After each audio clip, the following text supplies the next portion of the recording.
오늘 리뷰할 드라마는 환혼 7화입니다.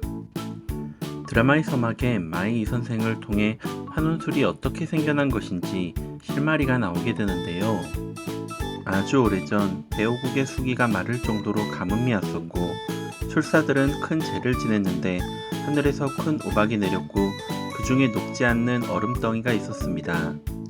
그 얼음덩이에서 환혼술에 필요한 초원령을 만들어냈고 그로 인해 대오국에 대살생의 혼돈이 벌어졌으며 그 오랜 전쟁을 끝낸 것이 송림의 정진각을 세운 서경선생으로 이 선생의 스승이었습니다. 그리고 술사들의 사술이 담긴 위험한 물건들, 요괴들이 있는 곳이 바로 진요원이었습니다. 6화에서 무더기는 진요원의 거울에 갇히게 되었는데 요괴들이 무더기의 모습으로 세자와 서율에게 나타나 둘을 유혹하게 됩니다. 요괴의 정체를 알아채고 세자와 서율은 진요원의 무더기를 찾으러 가게 됩니다. 무더기가 음양옥을 깨고 그것을 가지고 도망갔다고 진초연이 거짓말을 했는데 알고 보니 무더기가 도망을 가다 진요원의 문이 열리고 무더기가 들어간 것을 본 진초연이 진요원의 문을 닫아 무더기를 진요원에 가둔 것이었죠. 무더기를 찾아온 장욱은 진요원에 무더기가 갇혀있을 거라 확신하고 진요원의 문을 열어달라 하고 세자와 서율과 함께 무더기를 찾아 들어가는데 무더기의 요괴가 나타났을 때 거울이 깨진 것을 생각하며 거울에 갇혀 있다고 확신하게 됩니다. 장욱은 진요원에 혼자 남아 무더기를 빼내오는데 성공하게 되고 모든 사건의 전말을 진초연이 고백하며 무더기는 죄가 없음이 드러나게 됩니다. 장욱은 진초연과의 혼인을 하면 무더기와 헤어져야 하기에 혼인을 하지 않기 위해 진요원에 자신이 장강의 아들이 아님을 밝히게 됩니다. 진무는 진요원에 찾아와 장욱과의 혼사는 취소하고 진초연과 세자가 결혼하여 진초연을 왕비로 만들고 자신은 천부관의 관주가 되어 진요원을 돕겠다고 합니다. 이를 들은 진호경은 진무의 말에 귀를 기울이게 되죠. 서율에게 요괴로 나타난 무더기가 자신이 낙수라는 힌트를 주게 되는데 그로 서율은 혼란스러워하며 왜 요괴가 그런 말을 했을까 생각하게 됩니다. 지나가던 마차에서 새 장이 떨어지며 새가 날아가는데 어디선가 들려오는 피리 소리, 근처에 있던 무더기의 새 피리 소리에 새가 날아들었고 그제서야 서율은 무더기가 낙수임을 확신하게 되었습니다. 무더기는 누가 뒤쫓아옴을 느끼고 도망가지만 그곳에는 길주가 있었고 무더기의 정체를 확인하고 무더기에게 장욱을 밤에 절로 데리고 오면 살려주고 단주에게 정체를 알리지 않겠다고 약속합니다. 장욱은 혼례는 깨질 것이라며 음양옥으로 만든 세알을 나눠 갖자며 서로 의리와 도리는 지키자며 세알을 건네주게 됩니다. 무더기는 장욱에게 자신의 정체가 발각돼서 장욱이 죽게 될 테니 이제 그만 헤어지자며 장욱을 지키려 하지만 장욱은 그럼 왜 절로 가자 했냐며 묻자 그곳에서 글주에게 장욱을 넘기려 했다고 사실대로 말하게 됩니다. 천부각을 찾은 박쥐는 진무에게 20년 전 천부관 술사 조충에 대해 묻게 됩니다.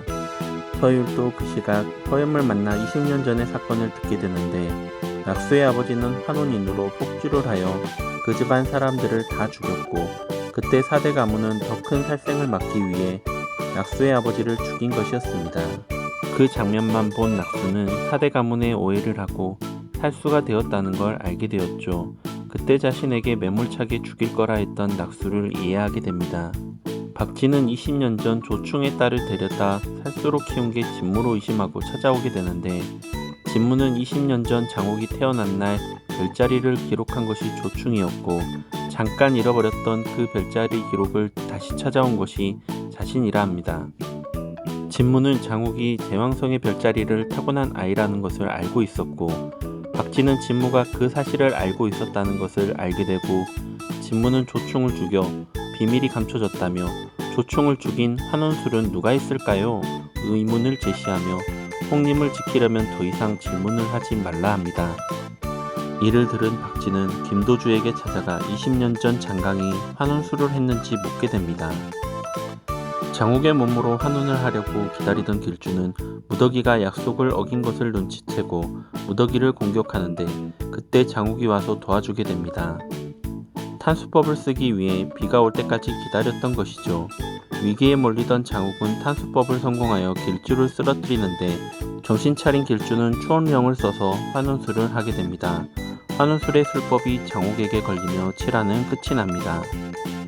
여기까지 7화의 내용을 간단히 요약해보았습니다. 이번 화에서는 환원술이 어떻게 생겨났는지 배경도 알게 되고 낙수의 아버지 조충에게 환원술을 사용한 것이 장강이었다는 것을 알게 되었습니다. 결국 낙수의 원수는 장강과 진무였던 건 변함이 없는 상황이네요. 장강은 아들을 살리기 위해 재영성을 기록한 조충을 없앤 것이고 진무는 살수를 키워 4대 가문을 없애고 자신이 천부관 관주로 위치를 굳히고 싶었나 봅니다. 중간에 내간을 통해 추원령을 받게 되는데 이를 통해 생각해보면 왕궁 안에 누군가가 추원령을 만들어내는 얼음 조각을 가지고 있다고 생각이 됩니다. 그리고 길주에게 내간이 되라고 지시하지만 길주는 내시 따위가 되고 싶지 않다며 낙수를 이용해 장욱의 몸에 환원하려고 했었던 것이죠. 예고편을 통해 보니 길주는 환원술에 성공하여 장욱의 몸에 들어간 것으로 보입니다. 그렇다면 장욱의 혼은 길주에게 들어간 것일까요? 다음 화에서는 어떤 일이 펼쳐질지 기대가 됩니다. 구독과 좋아요는 영상 제작에 큰 힘이 됩니다. 감사합니다.